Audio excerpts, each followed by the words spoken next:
Can the UK kick the habit of debt? Welcome to Mark and Pete. Here's a thought. Time to kick the habit. If credit is the crack cocaine of commerce, and more borrowing is the heroin of harm, where money is the marijuana of overspending, consumers are hooked on another shot in the arm. How many of us are hooked on the concept of debt? Well, it does seem that debts are increasing, but of course it's not just about consumers. Nations themselves have got themselves into debt, haven't they, the United Kingdom? So we can see here that this isn't just something that's happened in recent years. We've seen decades of a culture of a concept of having debt, where you manage your debt, you can still have more and more possessions.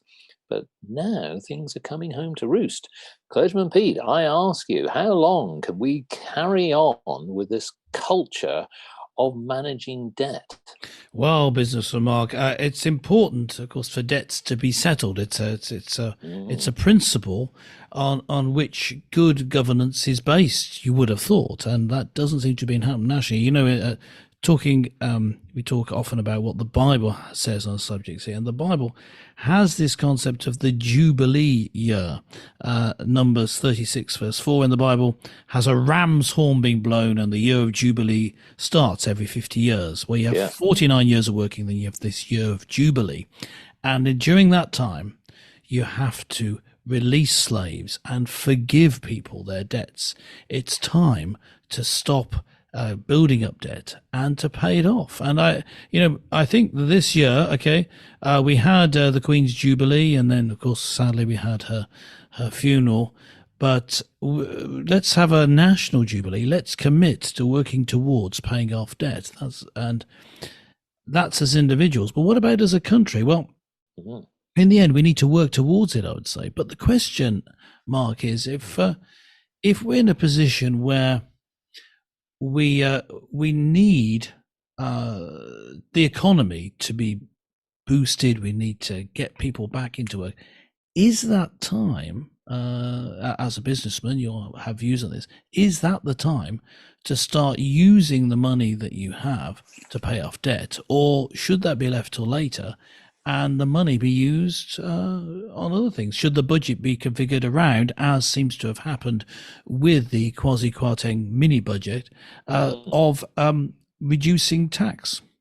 Well, let's look at the bigger picture. So as we sort of talk about here, really debt has become something of a drug. It's become a habit.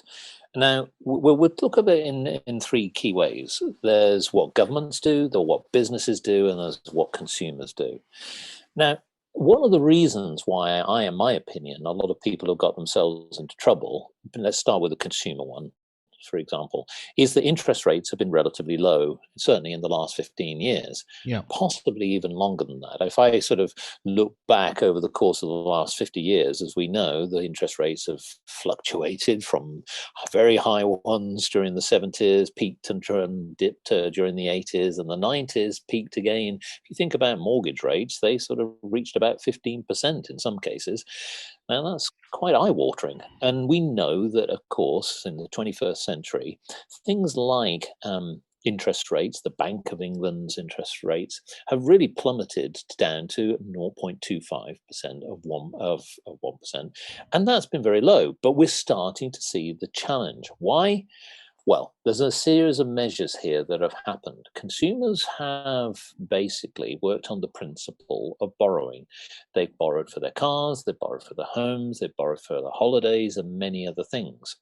It's very easy to get sucked into that habit when you can pay back, when the monies that you pay back, the interest rates is low. But of course, once it starts to creep up, it catches up on you. We've had fluctuating interest rates, but this time, where people have built up large portions of debt, it's a problem. And what we have seen statistically is more and more consumers in particular have built up greater debt than ever before. And that's one of the problems here, that people are concerned. Nations as well have also got themselves in terrible debt. Now, we know why, rightly or wrongly, that through COVID, it was made as as we've seen recently, that the furlough system cost the United Kingdom a lot of money. Yeah. Now, okay, some people said that was a good thing to begin with, but unfortunately it continued. In fact, some people, as we've highlighted on previous shows, didn't actually go back to work for over a year, and yet were still paid by the government. They were given funds. This furlough system, basically, through lockdowns and other measures, meant that certain businesses could not function. What a disaster for the economy. And then, of course, we look at businesses. Now, there's nothing wrong with a business having debt. Many startup companies start with a debt, effectively a loan from a bank or possibly an investment company, and that is a common thing to do. But what you're typically doing is you're managing that debt according to the business that you're going to generate, the investments that you're going to make in equipment and or people to start to drive things out. I think the problem here is on all fronts, it's gone too far.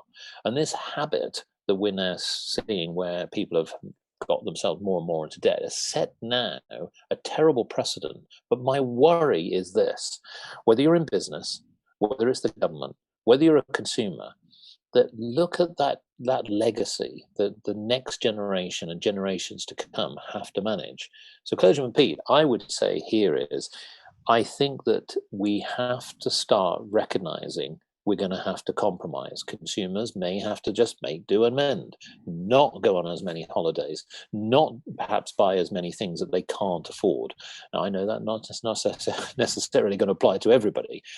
The nation, unfortunately, my worry is starting to get to really awkward levels of debt. And that could mean that certain things won't be invested in. And we know that if governments can't pay for National Health Service, and here's the worry that we've seen recently, pensions. Pensions have been under terrible threat, and the Bank of England had to come into the market and actually buy some of that debt to sort of quash some of the market concerns. Then you are in real trouble. So how many more crises can we continue with? And that's the thing that worries me now. We have to try and build into people's mindsets that debt needs to be managed better. Yes, I mean the problem that the British government now has is that, of course, there's been a reaction of the markets. The British pound has sank very low immediately after the announcement of the measures that Kwasi And can I just Kwateng put mention into on place. this point is it meant that basically, from a business perspective, if you're trying to buy goods from abroad, they're costing an enormous amount. And that's why you're seeing things, whether it be supply chains, whether you're a manufacturing company where you're bringing parts and components, if you're a food-based company or retailer, you're seeing goods getting more and more expensive on the shelves. Yeah, and that will mean also energy. The money that that the government is promising to pay in order to cap the energy costs for families and then also for businesses, the money required is going to go up because of this, because of the exchange rate, and this being paid for, according to the Chancellor Kwasi Kwateng, by borrowing. So the whole country, as well as individuals, has a problem of the habit of going into debt, and they're going to go into more debt. But the argument is, of course, this is temporary, getting us through a difficult period. The problem with that is, that's what they all say. If you've got a bad habit, say if you're an alcoholic will say, yeah, I'll just have one more. It seems that we need to start paying off the debt. There's only so many times you can do it. And so we need to cut costs, and because there were certain costs that are going to be forced upon us. There's increase in defence spending because of the uncertainty of international relations at the moment, and there is the problem of this cap on energy prices as well. With that being the case, surely that means, businessman, that other things have to go. The government has to stop spending as much. Well, I think, unfortunately, the general public, particularly in the United Kingdom, we know that we're not the only country facing these challenges. But if we just look at this particular nation, it will have to compromise. And unfortunately, I can see that there will be things that will be impacted. Here's some predictions. Don't be too surprised, folks, if you are thinking of retiring in your 60s, that you might have to wait a little bit longer to get your next pension if you are going to retire. Why? Well, as we've already seen, they came very, very close to not being able to meet those obligations. And yes, the markets were quite calmed and they were sort of quashed a little bit and things were managed. But you can own, as clergyman Peter said, there's only so many times you can keep doing this. It gets harder and harder each time. And basically, the big snowball, the big mountain of debt that has been rolling for the last 20 odd years is just growing and growing and growing. And I come back to, if we ended up with another crisis, now, whether that be a financial one, whether that's a pandemic, whether it be, you think of anything, asteroid hitting the Earth, name it, aliens landing, doesn't really matter. The fact is, if we had another one, I can't see how we can recover. And that's the problem, because I think this is why that I think that the government also has to make clear that as part of the policies that they're putting in place, whether we agree with them, whether we disagree with them, means that there's got to be some compromise.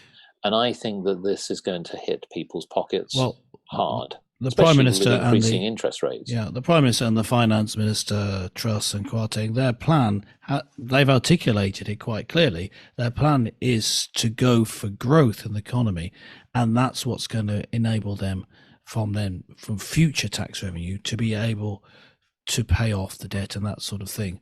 It remains to be seen, as you say, Businessman Mark, whether that works. Let us know in the comments. Go to markandpete.com, make sure you're subscribed, and then go ahead and leave us a comment. What do you think? Is the Truss and Kwateng plan daring or plain daft? Let us know. If you're thinking you're buying something, kick the habit. Don't get into more debt. So that'll be it from Mark and myself for this week. Bye. See you next time. Don't forget to subscribe. Bye-bye.